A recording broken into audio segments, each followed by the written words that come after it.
Hello दोस्तों, कैसे हैं आप सब लोग। आशा करता हूं कि आप सब लोगों की इन्वेस्टिंग जर्नी काफ़ी अच्छी चल रही होगी। तो दोस्तों, आज हम अंग्रेज़ों के ज़माने की कंपनी जिसका नाम है इम्पीरियल टोबैको कंपनी लिमिटेड, जो कि बहुत ही पुरानी कंपनी है और टोबैको बेस्ड कंपनी है जिसका नाम है आईटीसी, उसके आज Q3 के नंबर रिलीज़ हो चुके हैं। तो उसको इस वीडियो में मैं आप लोगों के साथ डिस्कस करूँगा और हम देखेंगे कि आईटी के जो क्वार्टरली रिजल्ट्स हैं कैसे रहे हैं और इसके P&L क्या चल रहे हैं, कितनी बोरोइंग्स हैं इसके ऊपर, क्या इसका जो है प्राइस टू अर्निंग रेशियो चल रहा है, अर्निंग पर शेयर चल रहा है। अभी कुछ टाइम पहले अगर मैं बात करूं 2021 या 2020 की, तब आईटीसी में कोई ग्रोथ देखने को नहीं मिलती थी। वो बहुत ही कंसोलिडेशन फेज़ में चल रहा था, काफ़ी करेक्शन हो रहा था उसके अंदर। और लेकिन अब जो है आईटीसी ने काफ़ी अच्छी ग्रोथ दिखाई है और काफ़ी अच्छी तरीके से उसने रिकवर किया है। जहाँ तक आईटीसी की बात है, वो खाली अब टोबैको की तरफ ही लिमिटेड नहीं रहा है। आज अब जो है आईटीसी होटल इंडस्ट्री में भी है, पेपर इंडस्ट्री में भी है। जो आप क्लासमेट कॉपीज़ यूज़ करते हैं वो आईटीसी की है।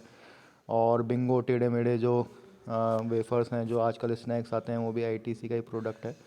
तो बहुत सारी चीज़ें हैं जो आईटीसी के प्रोडक्ट में आती हैं। बहुत सारी पेपर प्रोडक्ट है, स्टेशनरी प्रोडक्ट्स हैं जो इसके अंदर आते हैं। एग्रो से रिलेटेड जो है वो इसमें आता है। आशीर्वाद आटा आप लोग यूज़ करते होंगे, एफएमसीजी सेक्टर में है आईटीसी। बहुत सारी चीज़ों में है एफएमसीजी से रिलेटेड। बहुत सारे प्रोडक्ट्स जो है आईटीसी बनाता है, उसको डेवलप करता है। तो काफ़ी रिनाउंड कंपनी है, काफ़ी पुरानी कंपनी है। 1910 में एस्टेब्लिश्ड हुई थी और अंग्रेज़ों ने इसको एस्टेब्लिश किया था।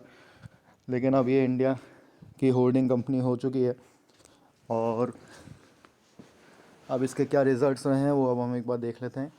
तो सबसे पहले इसके अपने ऑल टाइम हाई के करीब पहुंच चुकी है ये, और मेरे ख्याल से इसने अपना ऑल टाइम हाई हिट भी कर लिया है। और अभी इसका current price to earning ratio चल रहा है 26.5। अगर मैं आरओसी और आरओई की बात करूं तो 32.8 और 24.9 चल रहा है, जो कि काफ़ी अच्छा है। आमतौर पर अगर देखा जाए तो 15 से 18% जो है आरओसी आरओई होना चाहिए, लेकिन ये उससे काफ़ी ऊपर है। तो काफ़ी अच्छा इसमें ग्रोथ देखने को मिल रही है।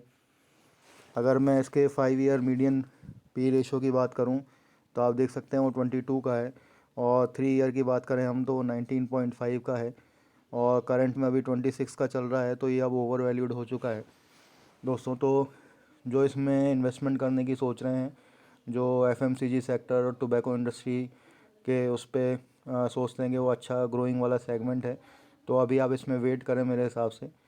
थोड़ा सा इसमें करेक्शन हो जाने दीजिए, उसके बाद इसमें आप इन्वेस्टमेंट कीजिएगा।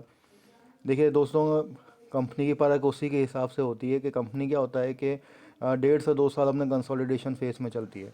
Like for an example IT sector की अगर मैं बात करूं तो आप देख सकते हैं कि पिछले 1.5 से 2 साल में मतलब 1 साल के 1.25 साल में अभी वो कंसोलिडेशन फेज़ में चल रहा है। चाहे आप कोई सी भी कंपनी उठा के देख लें, चाहे वो टीसीएस हो, इन्फोसिस हो, एलटीआईएम हो, एलटीटीएस हो, विप्रो हो। विप्रो ने तो बहुत ही डाउनफॉल देखा है, 40% के उसके अंदर जो है डाउनफॉल हमें देखने को मिला है, करेक्शन देखने को मिला है। तो दोस्तों, ऐसा ही होता है जब इन्फ्लेशन बढ़ता है या जब किसी भी एक सेक्टर में सैचुरेशन आ जाता है तो कंपनी कंसोलिडेशन फेज़ में आ जाती है। और यहीं हमारे लिए सबसे इम्पॉर्टेंट चीज़ होती है उसको होल्ड करना, पेशेंस के साथ उस चीज़ को होल्ड करके रखना। तो अगर आप चीज़ों को होल्ड करके रखते हैं और जो जिसमें आपका कन्विक्शन है किसी कंपनी को लेके, तो आप उसको होल्ड करके रखते हैं at least 4 to 5 years, 5 to 10 years, तो वो आपको बहुत अच्छे रिटर्न्स बना के देती है। और जहाँ तक देखिए, जहाँ तक एफएमसीजी सेक्टर का सवाल है, एफएमसीजी सेक्टर थोड़ा सा स्लो ग्रोइंग सेक्टर है। सारे एफएमसीजी के जो प्रोडक्ट्स हैं वो बहुत धीरे धीरे भागते हैं। कुछ हैं जो बहुत अच्छे भागते हैं, और ऐसा नहीं है कि उन्होंने रिटर्न्स बना के नहीं दिए। चाहे वो आपका डाबर हो, चाहे आपका मैक वो पैराशूट कोकोनट का जो है माइक्रो हो, और चाहे वो ब्रिटानिया हो या फिर नेस्ले हो, सब ने अच्छे अच्छे अपने प्रोडक्ट, HUL हो, Hindustan Unilever, big giant FMCG sector से है। तो मैरिको है, मैरिको ने बहुत अच्छे रिटर्न्स बना के दिए हैं। लेकिन ये क्या है, धीरे धीरे चलते हैं, कछुआ चाल चलते हैं, तो थोड़ा सा ये पेशेंस मांगते हैं। तो अगर आप लोगों के पास पेशेंस है और अगर आप अच्छे रिटर्न्स बनाना चाहते हैं, अच्छी वेल्थ क्रिएट करना चाहते हैं, तो आप इसमें इन्वेस्ट करके और भूल जाइए एटलीस्ट फॉर 10 ईयर्स। ठीक है, तो 100% ये बहुत ही लो बीटा स्टॉक होते हैं। लो बीटा का मतलब है कि थोड़े से वॉलेटाइल कम होते हैं, वॉलेटिलिटी कम होती है इनमें। तो जो ज़्यादा रिस्की होता है उसमें ज़्यादा रिवॉर्ड्स होते हैं दोस्तों, ये बात तो है ही। लेकिन इसमें कम रिस्क है, इसलिए इसमें कम रिवॉर्ड है। कंपनी बिल्कुल डेट फ्री है, अपने सेक्टर पे नंबर 1 कंपनी है। अब इसके यहाँ पे अपन क्वार्टरली रिजल्ट्स देख लेते हैं।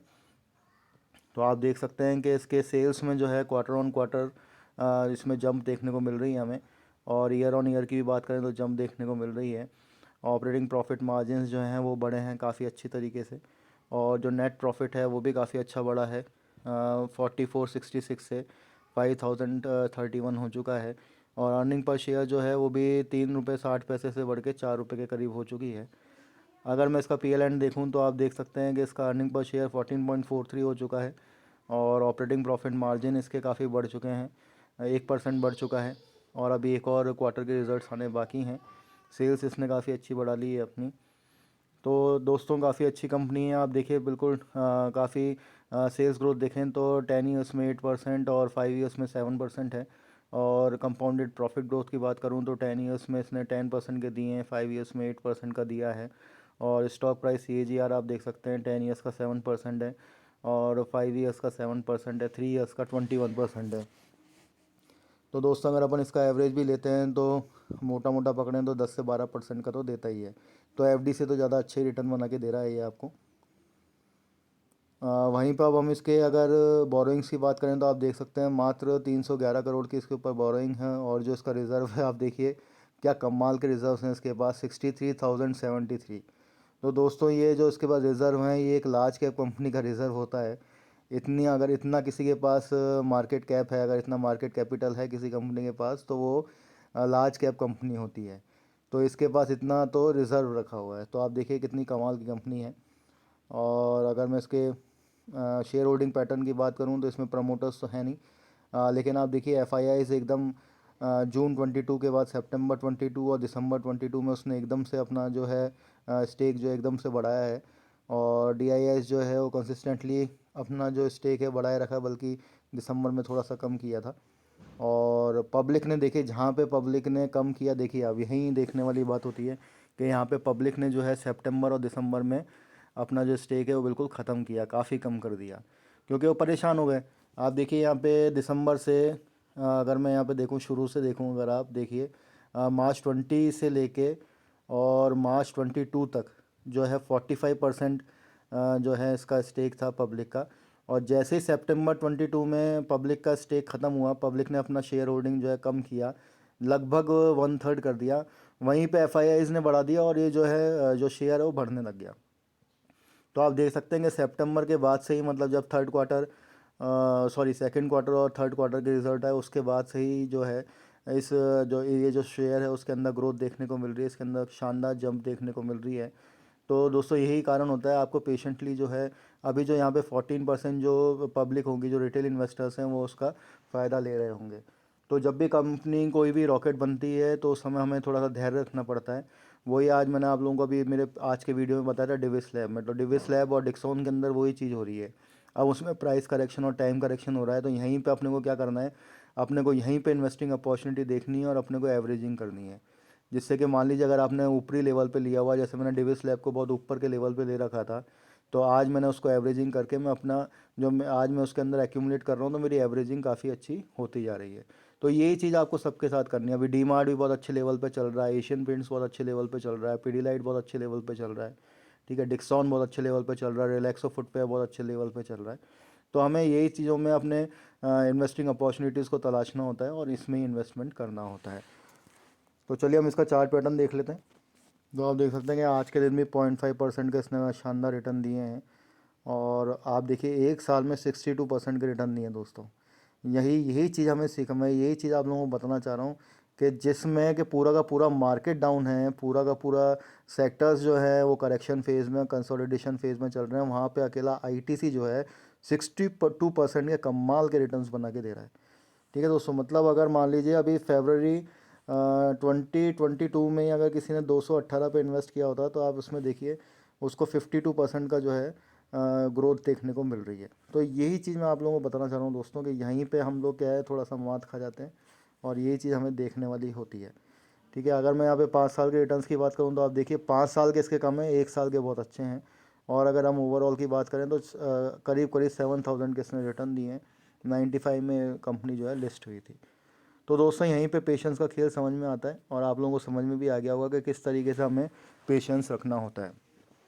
तो अब आप क्या है आईटीसी पकड़ेंगे कि यार पहले मैंने निकाल दिया लेकिन अब मैं ख़रीदूंगा, तो अभी दोस्तों आप इसी गलती ना कीजिएगा, क्योंकि अगर आप अभी फिर हाई लेवल पे ख़रीद लेंगे और फिर इसमें कल को डाउनफॉल आ गया तो फिर आपको ऐसा लगेगा कि मैं ट्रैप हो गया, और आप यही कहेंगे कि यार मैं अब जब भी कंपनी ख़रीदता हूँ तो वो डाउनफॉल पे आ जाती है, और जब भी मैं उसको डाउनफॉल पे ख़रीदता हूँ तो राइस, डाउनफॉल पे जब होती है कंपनी और मैं एग्ज़िट लेता हूँ तो राइस करने लग जाती है।